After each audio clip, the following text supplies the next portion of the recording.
A number of Californians are identified as non-binary, not male, not female, and now they're pushing a bill that would place a third gender option on state documents. Good evening. Thanks for joining us. I'm Sam Shane. And I'm Adrienne Moore. If passed, California would be the first in the country with a third gender law on the books. So what exactly is non-binary and what would a third gender option mean for the state? CBS 13's Lemor Abrams is live at the state capitol tonight getting answers. Lemor? Adrienne and Sam, non-binary people say they are neither man nor woman, but in society there's simply no in-between for them. People just don't accept them. And now these folks are pushing state lawmakers for some sort of legal recognition.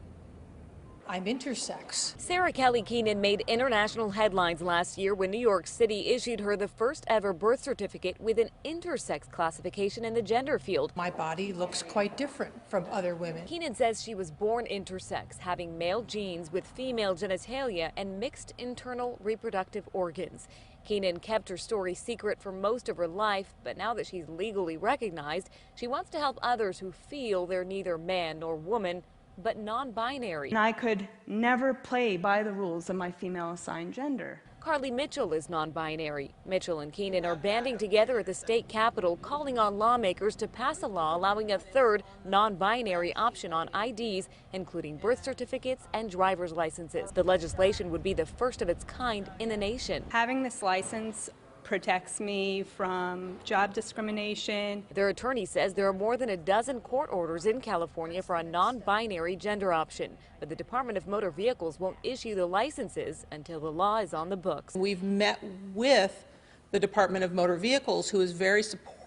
Opponents worry people aren't educated enough on the topic. I don't think people realize the implications on letting people pick what sex they are. Greg Bird is with the California Family Council. The Christian group claims government documents need to reflect biological facts. If you change sex to be simply a description of somebody's feelings, then anybody can claim to be a male or a female. But for those who believe they fall somewhere in between, a third gender option would help them feel less invisible. Society doesn't understand that we exist.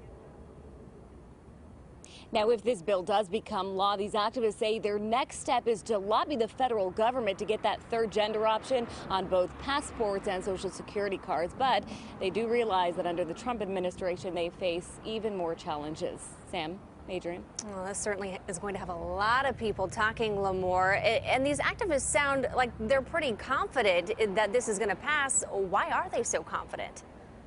That's right, they are. They say that they not only have the support of Democrats, but also some Republicans. For example, they say in a recent hearing, 3 Republicans abstained from voting to push this bill forward. Abstained, meaning they voted no, they didn't vote no, they didn't vote yes. So that's one step in the right direction, they say.